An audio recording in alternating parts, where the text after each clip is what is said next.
Waalaikumsalam. Warahmatullahi wabarakatuh. Siang, Bu. Alhamdulillah, kali ini ketemu lagi dengan Ibu. Terima kasih kepada semua yang udah hadir tepat waktu di room ini ya. Baiklah, untuk memulai pembelajaran, ada baiknya kita berdoa terlebih dahulu. Nah, untuk berdoa, silakan ketua kelas untuk memimpin doanya. Baiklah, sebelum kita memulai pelajaran pada siang hari ini, marilah kita berdoa menurut agama dan kepercayaan kita masing-masing. Berdoa mulai.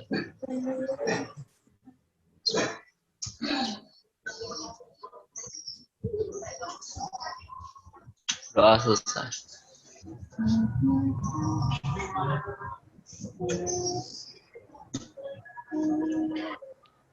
Baik, terima kasih kepada ketua kelas. Oke anak-anak, Ibu harap dengan doa ini kita semua bisa mengikuti pembelajaran hari ini dengan lancar sampai akhir nanti. Oke, diharapkan anak-anak semuanya sehat ya di rumah masing-masing. Nah, sebelum Ibu memberikan materi, Ibu mau nanya dulu nih, ada yang masih ingat nggak sih bentuk-bentuk penyajian data itu apa aja? Kalau ada yang ingat, hidupin mikrofonnya dan sebutin ya. Saya, Bu. Ya, siapa yang bisa jawab? Saya, Bu.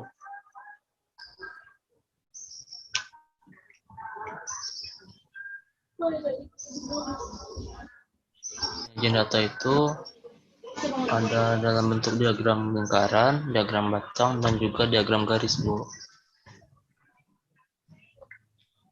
Oke, bener banget Irfan. Yang lain, bener ya dikatakan Irfan tadi, bentuk-bentuk penyajian data itu ada 3. Ada dalam bentuk diagram batang, ada diagram garis, dan juga diagram lingkaran. Nah, jadi terkait dengan 3 tersebut, hari ini materi kita yaitu mengenai penyajian data. Jadi, gunanya sendiri kita mempelajari penyajian data ini dalam kehidupan sehari-hari. Nah, kita kan pernah lihat tuh ada pemilu dan juga berita-berita yang menayangkan harga ataupun kenaikan-kenaikan gitu ya. Dan juga di kelas pun kita udah sering tuh lihat pemilihan ketua kelas. Nah, semua pemilihan itu dapat kita sajikan dalam bentuk diagram. Jadi untuk memudahkan kita mengenali dan juga membaca informasi yang ada di dalamnya. Jadi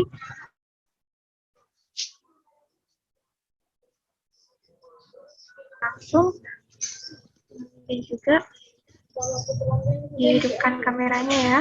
Jadi Ibu bisa tahu nih anak-anak semuanya benar-benar semangat mengikuti pembelajaran pada siang hari ini. Jadi Ibu akan share screen pada layar Zoom mengenai materi yang akan kita sampaikan. Oke, Ibu izin share screen ya. Nah, untuk anak-anak semuanya, perhatikan gambar yang akan Ibu tampilkan ini ya.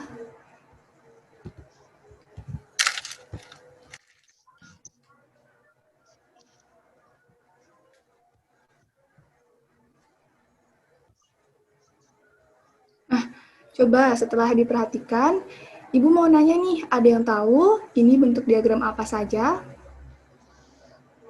Jika ada yang tahu, ya, Nova, coba sebutkan nama-nama dari diagram tersebut.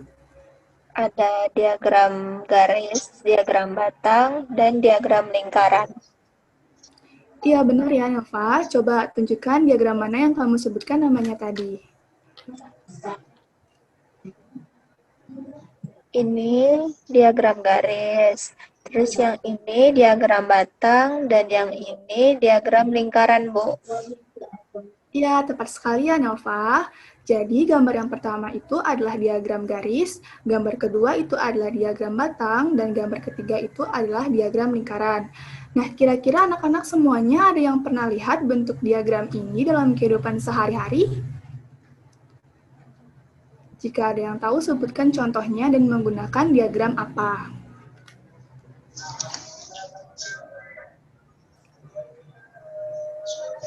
Saya, Bu. Ya, Nova, coba sebutkan. Dalam pemilihan presiden, Bu, ada diagram lingkaran untuk menghitung suaranya. Ya, benar ya. Data suara pada pemilihan presiden itu menggunakan diagram lingkaran.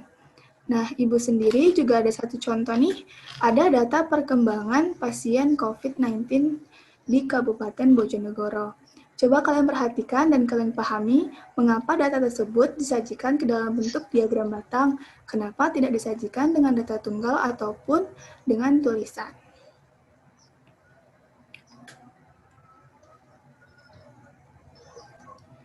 Saya, Bu. Ya, coba kemukakan pendapatnya. Karena kalau disajikan dalam diagram batang itu lebih jelas, Bu, lebih mudah untuk membacanya. Sedangkan kalau disajikan hanya dalam bentuk tulisan ataupun paragraf, akan sulit, Bu, untuk membacanya. Ya, jika begitu, coba informasi apa yang dapat diambil setelah mengamati data ini? Itu tanggal 25 Maret itu paling tinggi, Bu, ODP-nya, yaitu 33. Dan yang paling rendah itu 20 Maret, cuma 10, Bu. Ya, tepat sekali ya jawabannya. Nah, lebih mudah kan untuk kita membaca tinggi rendah datanya. Selain itu, data perkembangan pasien COVID-19 di Kabupaten Bojonegoro ini kan banyak disajikan dengan beberapa kategorinya. Jadi dapat kita buat secara ringkas dengan menggunakan diagram batang untuk bisa membacanya sehingga dapat lebih mudah untuk menganalisis informasi yang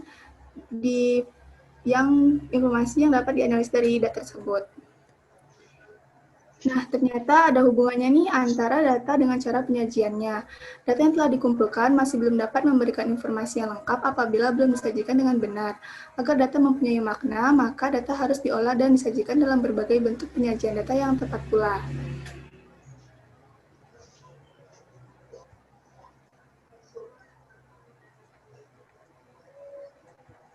Nah, kita kan sudah belajar nih gimana cara menganalisis hubungan antara data dan penyajiannya. Selanjutnya, Ibu akan menjelaskan gimana sih cara kita untuk menyajikan data ke dalam bentuk diagram lingkaran, batang, dan garis. Nah, di sini Ibu sudah mempunyai 3 buah contoh persoalan dan sudah Ibu sajikan ke dalam bentuk diagram lingkaran, batang, dan garis. Sekarang, Ibu mau tanya nih, langkah awal kita pada saat kita ingin menyajikan sebuah data ke dalam bentuk diagramnya, itu harus apa? Ada yang bisa jawab?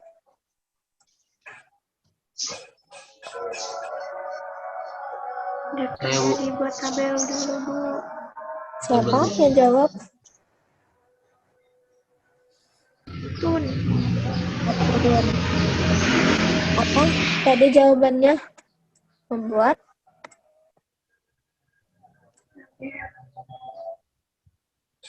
Oh, membuat tabel. Ya, benar ya, kata Atun. Kita harus membuat tabelnya terlebih dahulu. Nah, di sini Ibu sudah menyajikan data yang Ibu punya ini ke dalam bentuk tabel. Ayo kita lihat data yang pertama. Sebuah sekolah memiliki 1.260 siswa, di mana sekolah tersebut mengharuskan siswanya untuk ikut serta dalam kegiatan ekskul. Nah, yang mengikuti ekskul basket itu ada 455 orang, sedangkan sepak bola 350 orang, dan silat 280 orang, serta musik 175 orang. Benar ya, Ibu sajikan ke dalam bentuk tabel. Nah, jika sudah seperti ini, sekarang Ibu ingin tanya lagi. Untuk diagram lingkaran, datanya itu dalam bentuk apa? Angkanya. Ada yang tahu? Ya, Bu. Apa? Persen dan juga derajat, Bu. Iya, benar sekali. Nah, dalam bentuk persen dan derajat ya. Sekarang ada yang tahu nggak nih cara merubah data yang biasa ini 455, 350 ke dalam bentuk persen? Karena kan waktu SD kita udah belajar. Ada yang tahu? Tahu Bu. Iya. Apa dong? Ya, gimana? Ada yang pernah pakai? Gimana dong untuk merubah proporsen itu jumlah data yang mau diubah kalikan 100 dan dibagi dengan total keseluruhan datanya, Bu. Nah, kata Atun, cara mencarinya itu banyak siswa ini kita kali 100 dibagi dengan jumlah siswa yang ada. Kita cek sama-sama ya, benar nggak yang dibilang sama Atun tadi? Berarti 455 dikali 100 dibagi dengan jumlah siswa yang ada. Iya, benar ya, 36,1%. Jadi rumusnya itu, banyak data yang mau kita cari dikalikan 100 dibagikan dengan jumlah data yang ada. Nah, jika udah, selanjutnya ke derajat. Ada yang tahu nggak gunanya data dirubah ke dalam bentuk derajat itu apa?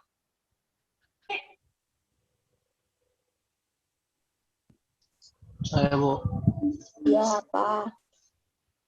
itu Bu untuk menggambar lingkarannya Bu, biar tahu berapa besar derajatnya. Oke, lingkaran yang ini ya, yang bentuknya seperti potongan pizza ini. Nah, kalau kita mau menggambar potongan-potongan ini, kita harus tahu besar sudutnya. Maka dari itu, data yang ada kita harus rubah ke dalam bentuk derajat. Sekarang tahu nggak cara merubah data ke dalam bentuk derajat?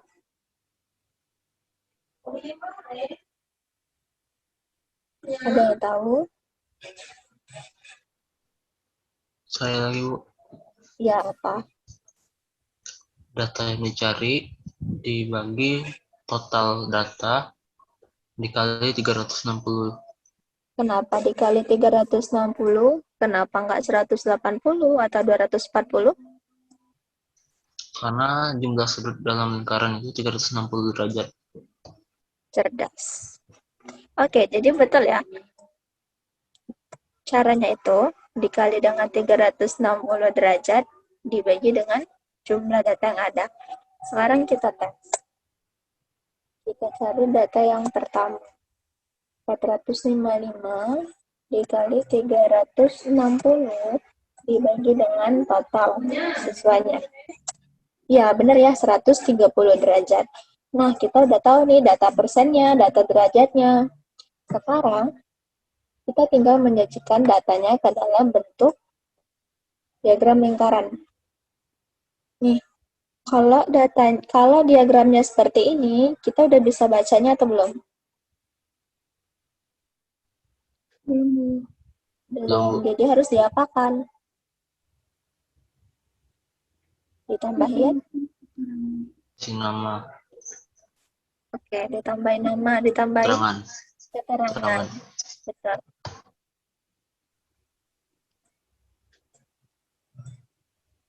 Nah, sekarang udah muncul ya keterangannya, berarti diagram lingkaran kita udah bisa dibaca dan sudah mencakup semua data yang ada nih. Basket 36%, sepak bola 28%, pencaksilat 22%, dan musik 14%. Oke, mengerti ya? Selanjutnya, menyajikan data ke dalam bentuk diagram garis. Mohon maaf, diagram batang. Nih, Ibu udah punya persoalan lagi. Ketahui asal penjualan ayam selama 5 bulan, dari Maret sampai Juli, ada sebanyak 240 ekor. Pada Maret, 45 ekor, April 70 ekor, Mei 40 ekor, dan Juni 50 ekor, serta Juli 35 ekor. Caranya sama ya, pertama kali kita harus menyajikan data ke dalam bentuk tabel. Iya. Nah, Ibu sudah menyajikannya ke dalam bentuk tabel nih. Maret 45, April 70, sampai ke 35. Persis ya dengan persoalan yang tadi. Selanjutnya kita tinggal menyajikan ke dalam bentuk diagram batangnya. Ada yang tahu nggak cara memindahkan data ini ke dalam bentuk diagram batang? Ada yang tahu?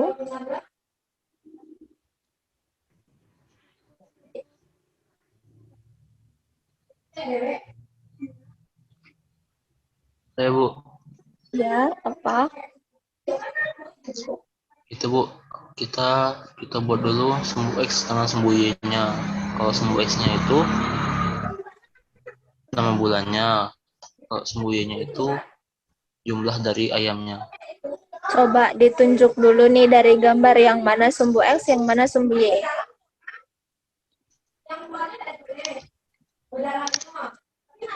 Yang itu sumbu X, yang ini sumbu Y, Bu. Iya, benar ya.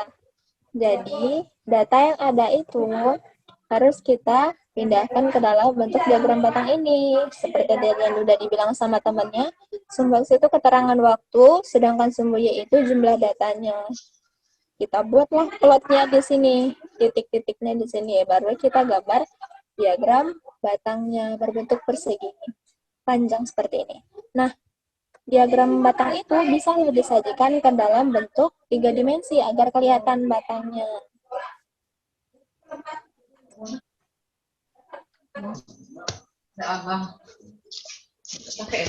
Nih, udah kelihatan ya. Kalau kayak gini kan kita udah bisa nih. Visualnya udah kelihatan kalau data itu bentuknya diagram batang. Alasannya kenapa disebut sebagai diagram batang. Nah, selanjutnya yang terakhir, Ibu punya persoalan pada akhir tahun 2014 sampai 2020 dia lab mobil, dia selalu mencatat hasil penjualan mobilnya. Pada tahun 2014 itu sebanyak 15 unit, sampai ke tahun 2020 sebanyak 32 unit. Nih, sama ya, kita sajikan ke dalam bentuk tabel. Di sini udah Ibu sajikan 15, 18, 27, sampai 32. Selanjutnya tinggal kita pindahkan semua data yang ada ke dalam diagram garis. Ibu mau tanya lagi, ada yang masih ingat cara memindahkan datanya ke dalam diagram garis? Caranya enggak beda dengan diagram batang, sama kok. Sama, saya Bu. Oke, Peggy. Sama seperti batang, kita tinggal pindahkan data ke sumbu X dan Y. Setelah itu kita tarik garis di setiap titiknya, Bu. Iya, benar. Jadi kita gambar titik-titiknya dulu ya. Nih, sama seperti tadi diagram batang, sumbu X itu keterangan waktu dan sumbunya itu jumlah datanya. Kita gambar titiknya. Nih, kalau di sini kita bisa kelihatan di tahun 2014 ada 15, tahun 2015 sampai tahun 2020.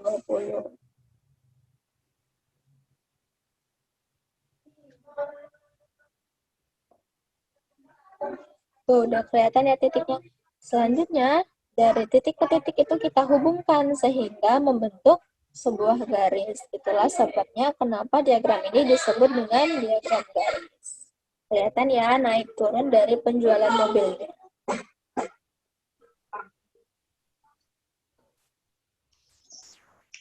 Baiklah, anak-anak, sudah disajikan ya bagaimana cara menyajikan suatu data ke dalam diagram lingkaran, diagram batang, dan juga diagram garis. Nah, sudah nampak ya gimana sih bentuk tampilan dari diagram garis, batang, dan juga diagram lingkaran.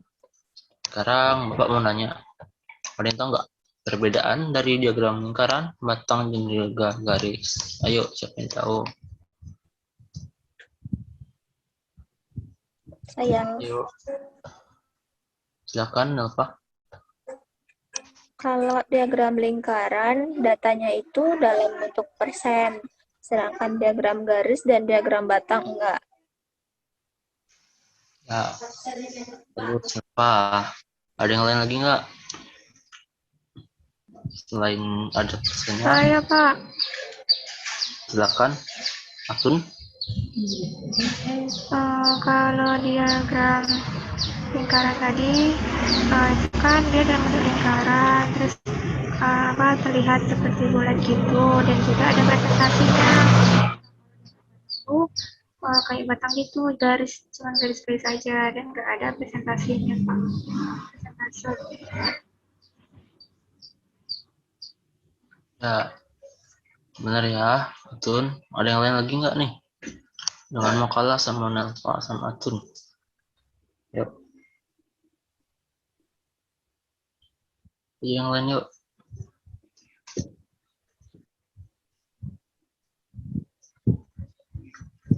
Itu 58 siapa itu?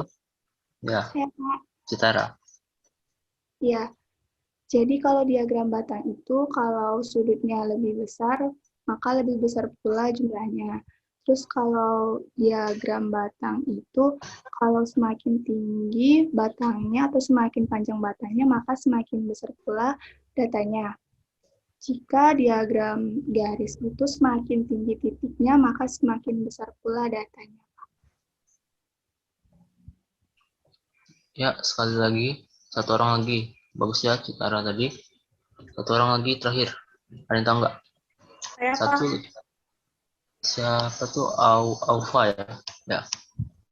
Kalau diagram garisnya tampilannya berkesinambungan karena titik-titik pada datanya dihubungkan dengan garis. Kalau diagram batang tidak dihubungkan antara setiap data batangnya. Ya, bagus ya, Aufa. Kita lihat nih diagram garis tadi. Dia tuh dihubungkan. Kalau diagram batang nggak dihubungkan ya. Nih, data dihubungkan, jadi datanya itu berkesinambungan. Jadi baiklah, sudah dijawab oleh anak-anak tadi, sudah benar semua ya. Kalau diagram lingkaran itu bentuknya lingkaran dan ada presentasinya. Terus semakin besar bagian, semakin luas, maka semakin besar datanya. Kalau diagram batang, semakin tinggi batangnya atau semakin panjang, maka datanya akan semakin besar. Kalau diagram garis itu semakin tinggi titiknya, semakin besar datanya, dan diagram garis itu berkesinambungan. Baiklah, sekarang kemarin itu sudah dibagi ya, LKPD-nya sudah nampak ya. Sudah dilihat ya. Sekarang Bapak mau bagi ke kelompok-kelompok yang sudah dibagikan. Silakan masuk ke breakout room Zoom-nya masing-masing, bagian kelompok. Terus silakan didiskusikan sama teman-teman. Nanti room 2, kelompok 3 ke room 3, kelompok 4 ke room 4, kelompok 5 ke room 5. Silakan.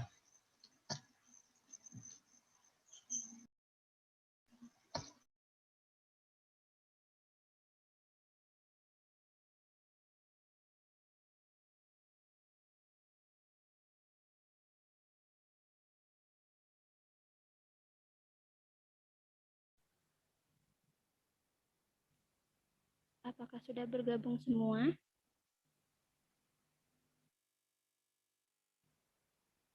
Maaf Bu, saya kelompok 1 belum bisa gabung Bu.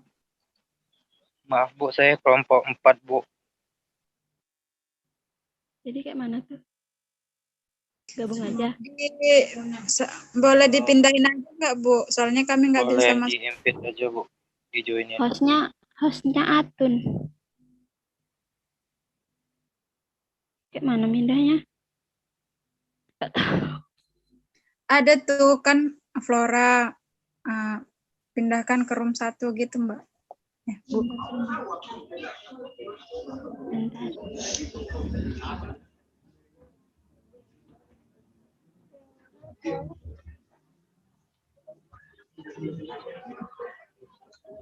Flora room 1 ya?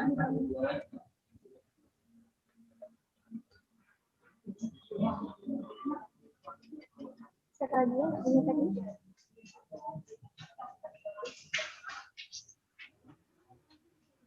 Saya Bu, room keempat Bu.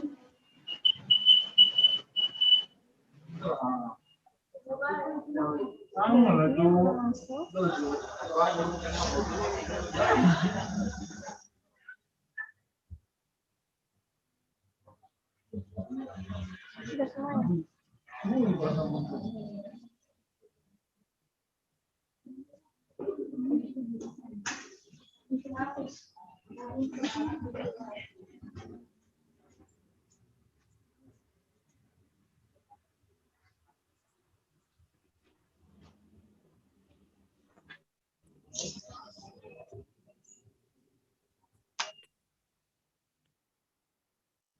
Apakah sudah bergabung semua?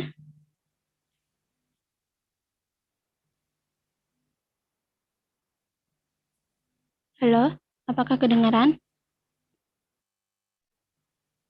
Halo?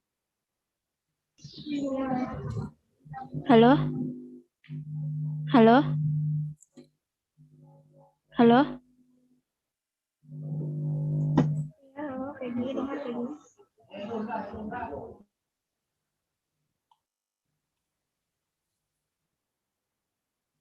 Apa suara saya kedengaran?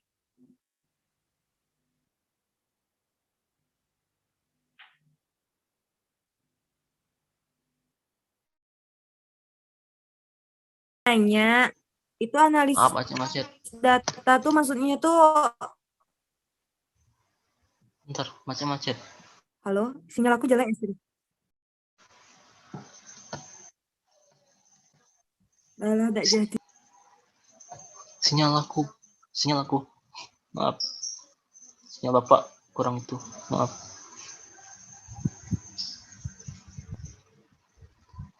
Ya, apa tadi?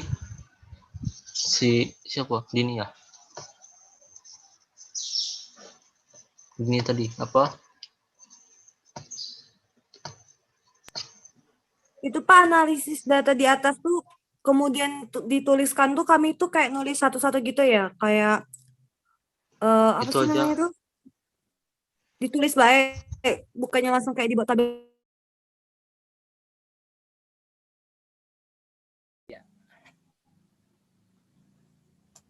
Yang bagian soal nomor bisa ke bawahin nggak, Bu?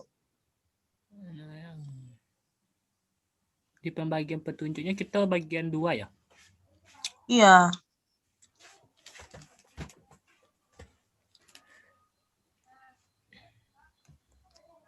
Kok nggak ke bawah? Udahlah, tengok LKPD masing-masing.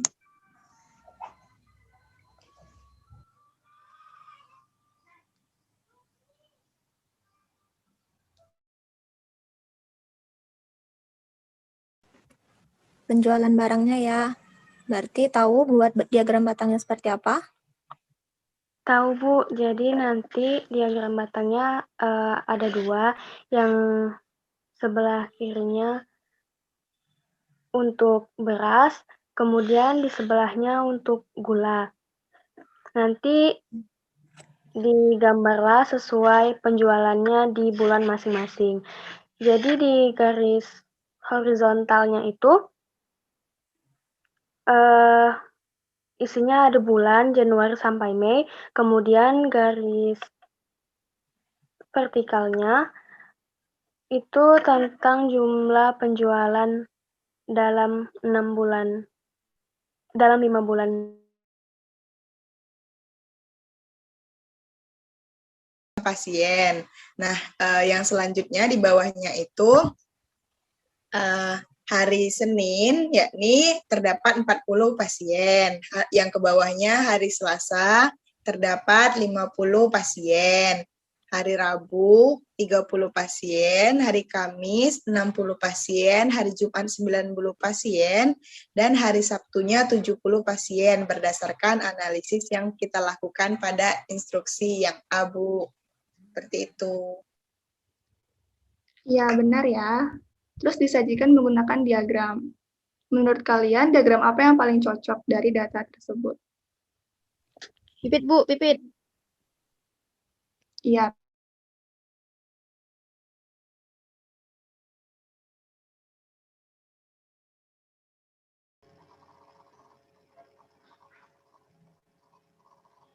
Nah, baiklah, karena diskusinya sudah berakhir, silahkan gabung ke room Zoom utama lagi. Ya, baik Bu. Ya. Bu. Baik, Bu.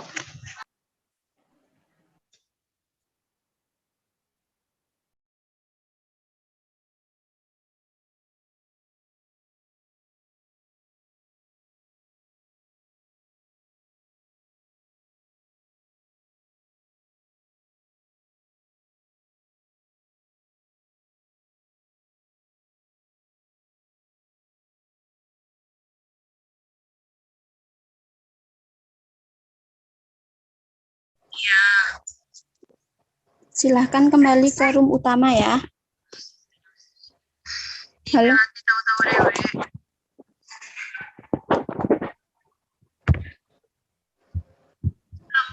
Baik, Bu. Belum kembali semua, Bu.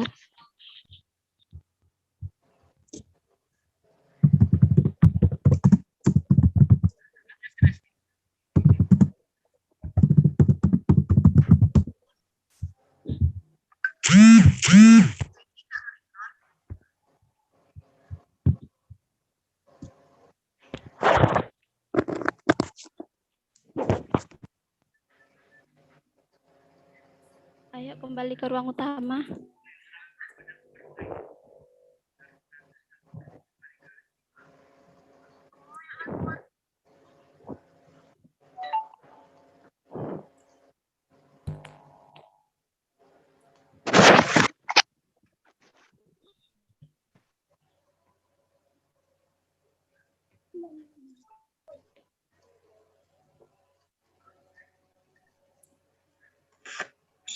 Anak-anak, apakah sudah masuk ke room Zoom utama semuanya?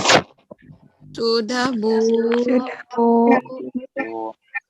Baiklah, karena sudah berdiskusi kelompok tadi, kita akan membahas hasil diskusi setiap kelompoknya. Untuk kegiatan 1, itu ada kelompok 1 dan juga kelompok 4. Ibu mau dengar jawaban dari kelompok 1 terlebih dahulu. Sebutkan diagram yang kalian gunakan dan juga alasannya. Mana nih kelompok 1?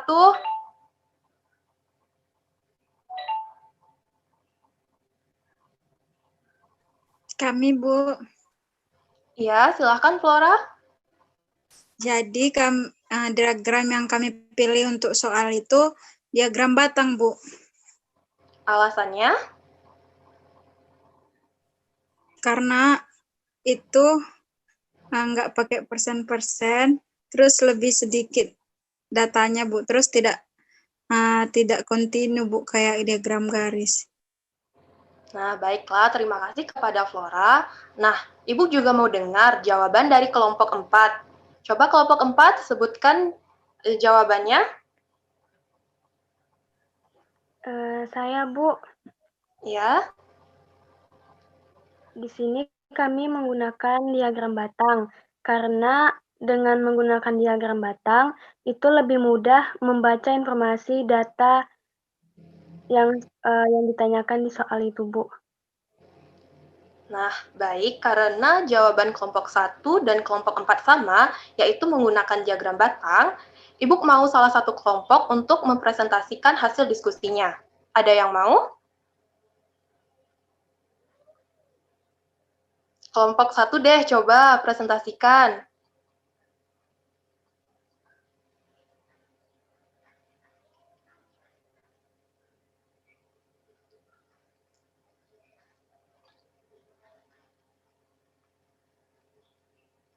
Mana nih kelompok 1?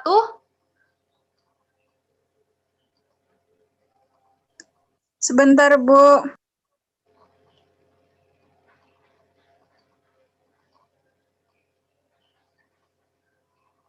Nah, kalau kelompok 1 belum, gimana kalau kelompok 4 aja? Kelompok 4 bisa? Bisa, Bu. Silahkan.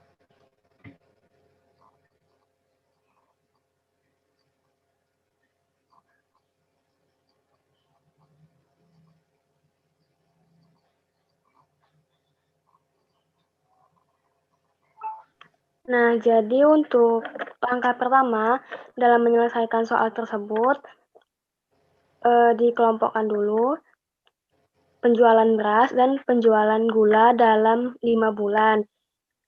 Yaitu dalam bulan Januari terjual 30 ton. Kemudian bulan Februari 60 ton, bulan Maret 70 ton, bulan April mengalami penurunan 50%. Jadi penjualan dari Maret itu dikali 50% dan didapatlah 35 ton. Kemudian bulan Mei 45 ton. Untuk data penjualan gula, pada bulan Januari 20 ton, bulan Februari 50 ton, bulan Maret 60 ton, bulan April 45 ton, dan bulan Mei 65 ton. Dan data-data tersebut dimasukkan ke dalam tabel ini. Langkah selanjutnya tinggal digambarkan ke dalam diagram batang seperti ini.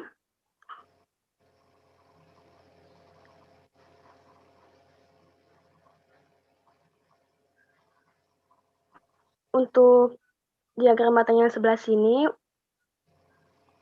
menyatakan penjualan beras pada bulan Januari. Untuk gambar data yang tanpa arsiran merah ini menyatakan penjualan gula pada bulan Januari.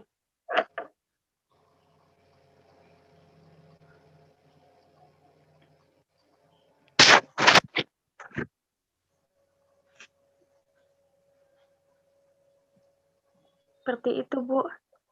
Baiklah, terima kasih kepada kelompok 4. Benar ya jawaban dari kelompok 4 tadi. Nah, selanjutnya ada kegiatan 2. Kegiatan 2 ini dibahas oleh kelompok 2 dan juga kelompok 5.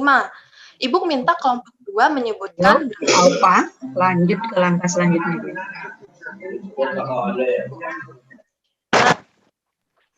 Oke, anak-anak. Tadi kan LKPD-nya sudah kita bahas bersama-sama nih. Nah, Ibu punya pertanyaan nih untuk kalian. Bagi yang bisa menjawab pertanyaan Ibu, Ibu akan memberikan nilai plus bagi kalian yang bisa menjawab. Pertanyaan yang pertama, menurut kalian data sensus penduduk itu dapat disajikan dalam bentuk diagram apa sih? Ayo, siapa yang tahu yang bisa menjawab bisa aktifkan mikrofonnya. Saya, Bu. Siapa? Meliana, silahkan. Kalau untuk data sensus penduduk itu menggunakan diagram garis, Bu. Kenapa harus disajikan dalam bentuk diagram garis? Kenapa tidak disajikan dalam bentuk diagram batang atau lingkaran gitu? Karena diagram garis itu memuat data-data yang saling berkesinambungan, Bu, ataupun kontinu. Oke, jadi itu jawabannya ya. Jadi diagram garis itu memuat data-data yang berkesinambungan atau kontinu. Pertanyaan yang kedua, di kelas 7 terdapat 32 siswa dan hanya 8 siswa yang menyukai pelajaran matematika. Berapa sih persentase jika hanya 8 siswa yang menyukai pelajaran matematika? Ayo silahkan dijawab. Dini, Bu. Iya, Dini silahkan. 25%, Bu. Oke, coba Dini jelaskan bagaimana Dini bisa mendapatkan 25% itu. Langkah yang pertama itu pelajaran yang disukai. Tadi kan pelajaran yang disukai matematikanya kan ada 8 orang. Itu dikali dengan 100% dibagi dengan jumlah total siswanya. Tadi kan jumlah total siswanya ada 32. Jadi didapatkan hasilnya adalah 25%, Bu. Iya, betul. Jadi itu adalah cara menghitung diagram lingkaran. Ibu minta kepada satu orang untuk menyampaikan kesimpulan tentang materi ini. Ibu minta kepada Hanifah. Ya, Bu. Silahkan sampaikan kesimpulannya. Baiklah, jadi kesimpulan dari materi hari ini yaitu penyajian data itu merupakan salah satu kegiatan dalam pembuatan laporan hasil penelitian yang telah dilakukan agar dapat dipahami dan juga dapat dianalisis sesuai dengan tujuan yang diinginkan. Dan data yang disajikan itu harus sederhana, jelas, agar mudah dibaca. Itu, Bu, kesimpulannya. Oke, terima kasih Hani yang sudah menyampaikan kesimpulannya. Oke anak-anak, pembelajaran kita hari ini sudah selesai dan materi kita pada bab ini juga sudah selesai. Jadi untuk minggu depan Ibu akan mengadakan ulangan harian. Jadi diharapkan kepada anak-anak sekalian untuk mempelajari kembali materi ini. Paham? Paham, Bu. Paham, Bu. Paham, Bu. Oke. Ibu tidak pernah bosan-bosannya untuk mengingatkan kepada kalian untuk selalu menjaga kesehatan dan selalu terapkan 3M, mencuci tangan, menjaga jarak, serta memakai masker. Oke, Ibu tutup Zoom-nya ya. Sampai ketemu minggu depan. Selamat siang. Siang, Bu. Terima kasih, Bu. Terima kasih, Bu.